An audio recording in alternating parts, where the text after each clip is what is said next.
بسم اللہ الرحمن الرحیم۔ حضرت عمر فاروق رضی اللہ تعالیٰ عنہ کے دور خلافت میں جب ایران فتح ہوا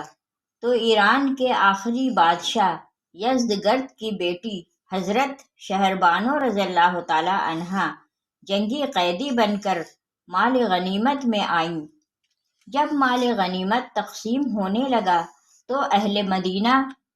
اور اسلامی لشکر سوچنے لگا کہ دیکھتے ہیں ایران کے بادشاہ یزدگرد کی بیٹی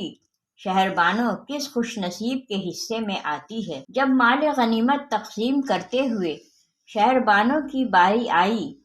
تو حضرت عمر فاروق رضی اللہ تعالیٰ عنہ نے اعلان فرمایا کہ یزدگرد کی بیٹی شہزادی ہے، اسے میں جس کی زوجیت میں دوں گا وہ بھی شہزادہ ہی ہوگا۔ لوگ سوچنے لگے کہ دیکھتے ہیں کہ حضرت عمر فاروق رضی اللہ تعالیٰ عنہ کی نگاہ میں شہزادہ کون ہے۔ حضرت عمر فاروق رضی اللہ تعالیٰ عنہ کھڑے ہوئے اور فرمایا کہ اے حسین رضی اللہ تعالیٰ عنہ،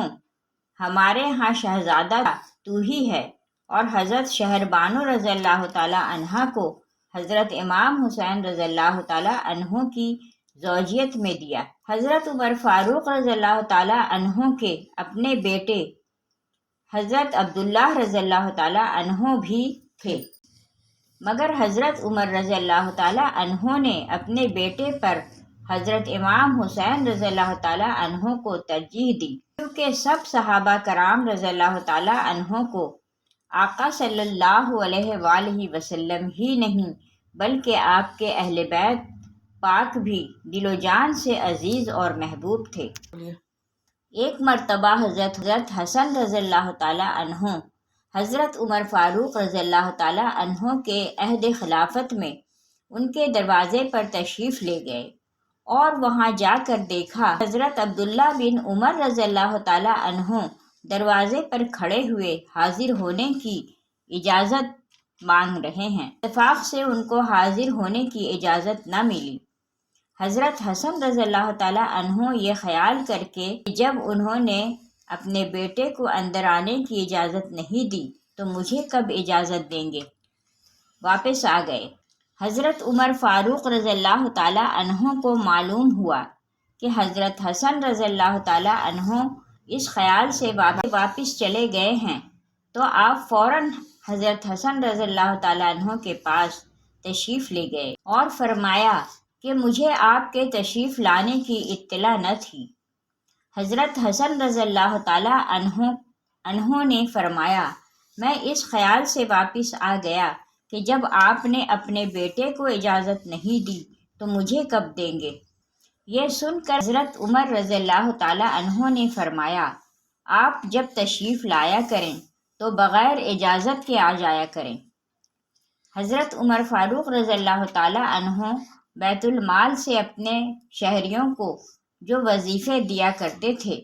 اس کے حوالے سے حضرت عمر رضی اللہ تعالیٰ عنہ اور حضرت امام حسین رضی اللہ تعالیٰ عنہ کا ایک دلچسپ واقعہ مورخین نے بیان کیا ہے،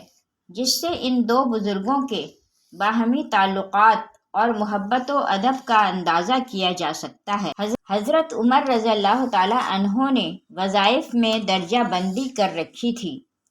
جبکہ حضرت ابو بکر صدیق رضی اللہ تعالیٰ عنہ اس درجہ بندی اور گریڈ سسٹم کے قائل نہیں تھے، اور وہ بڑے چھوٹے یا فضیلت کا لحاظ کیے بغیر سب کو برابر وظیفے دیا کرتے تھے، مگر حضرت عمر رضی اللہ تعالیٰ عنہ نے درجہ بندی کر کے گریڈ سسٹم بنا دیا اور فضیلت کے حساب سے 5-6 درجے کر کے ان کے مطابق وظیفے دیا کرتے تھے۔ اسی تقسیم میں انہوں نے حضرت حسین رضی اللہ تعالیٰ عنہ کا وظیفہ اپنے بیٹے حضرت عبداللہ بن عمر رضی اللہ تعالیٰ عنہ سے زیادہ رکھا تھا، جبکہ گریڈ سسٹم کے حوالہ سے وہ دونوں ایک ہی درجہ میں شمار ہوتے تھے۔ اس پر حضرت عبداللہ بن عمر رضی اللہ تعالیٰ عنہ نے اپنے والد محترم حضرت عمر فاروق رضی اللہ تعالیٰ عنہ سے ایک موقع پر شکوہ کیا کہ آپ مجھے حسین رضی اللہ تعالیٰ عنہ سے کم وظیفہ دیتے ہیں، حالانکہ ہم دونوں کو برابر وظیفہ ملنا چاہیے۔ روایات میں ہے حضرت عمر رضی اللہ تعالیٰ عنہ نے اس پر ناراضگی کا اظہار کیا اور فرمایا کہ تم حضرت حسین رضی اللہ تعالیٰ عنہ کے ساتھ برابری کی بات کیسے کر رہے ہو؟ تم عمر رضی اللہ تعالیٰ عنہ کے بیٹے ہو اور وہ رسول اللہ صلی اللہ علیہ وآلہ وسلم کا نواسہ ہے۔ اگر آج تمہارا باپ امیر المومنین ہے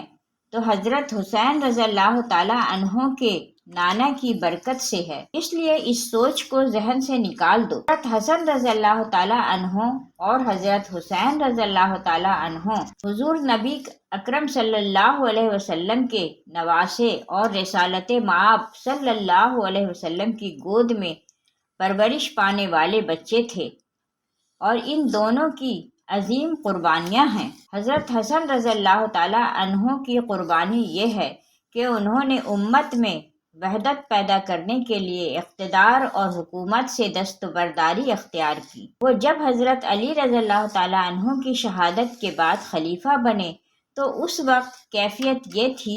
کہ ان کے پاس اور ان کے مقابل حضرت امیر معاویہ رضی اللہ تعالیٰ عنہ کے پاس بڑی بڑی فوجیں تھیں۔ دونوں طرف لڑائی کا جذبہ موجود تھا اور جنگ کے امکانات دن بدن بڑھتے جا رہے تھے۔ حضرت امیر معاویہ رضی اللہ تعالیٰ عنہ نے حضرت حسن رضی اللہ تعالیٰ عنہ کو صلح کا پیغام بھیجا اور پیشکش کی کہ وہ جو شرائط بھی عائد کریں گے وہ منظور کر لی جائیں گی۔ ادھر حضرت حسن رضی اللہ تعالیٰ عنہ نے بھی کمال دانش مندی سے کام لیا اور مناسب شرائط بنوانے کے بعد حضرت امیر معاویہ رضی اللہ تعالیٰ عنہ کے ہاتھ پر بیعت کر کے ٹوٹی ہوئی امت کو جوڑ دیا۔ اپنے نانا حضور نبی کریم صلی اللہ علیہ وآلہ وسلم کی پیشگوئی پوری کر دی۔ حدیث میں ہے کہ حضرت صلی اللہ علیہ وآلہ وسلم نے ایک موقع پر جمعۃ المبارک کے خطبہ کے دوران اپنے نواسے کو گود میں لے کر یہ ارشاد فرمایا تھا کہ میرا یہ بیٹا سردار ہے اور اس کے ذریعے اللہ تعالیٰ مسلمانوں کے دو بڑے گروہوں کے درمیان صلح کرائیں گے۔ حضرت حسن رضی اللہ تعالیٰ عنہ نے اقتدار کی قربانی دے کر اور خلافت سے دستبردار ہو کر حضور نبی اکرم صلی اللہ علیہ وآلہ وسلم کی اس پیشگوئی کی تکمیل کر دی۔ وہ کمزور نہیں تھے، اگر وہ لڑنا چاہتے تو بہت خوفناک جنگ بپا ہوتی، اور حضرت حسین رضی اللہ تعالیٰ عنہ کی قربانی بہت بڑی تھی اور بہت بڑے مقصد کے لیے تھی۔ انہوں نے صرف جان کا نذرانہ پیش نہیں کیا بلکہ اپنا خاندان ذبح کرا دیا۔ لیکن انہوں نے ایسا کیوں کیا؟ اس لیے کہ وہ یزید کو اس منصب کا اہل نہیں سمجھتے تھے جس پر اس سے پہلے حضرت ابو بکر صدیق رضی اللہ تعالیٰ عنہ، حضرت عمر رضی اللہ تعالیٰ عنہ، حضرت عثمان رضی اللہ تعالیٰ عنہ، حضرت علی رضی اللہ تعالیٰ عنہ اور حضرت معاویہ رضی اللہ تعالیٰ عنہ فائز رہ چکے تھے۔ حضرت امام حسین رضی اللہ تعالیٰ عنہ خلافت کے اس معیار کو قائم رکھنا چاہتے تھے اور اسی کے لیے میدان میں آئے تھے، حتیٰ کہ انہیں اپنے خاندان سمیت جام شہادت نوش کرنا پڑا۔ اللہ تعالیٰ ہم سب کو ان کے نقش قدم پر چلنے کی توفیق عطا فرمائے، آمین یا رب العالمین۔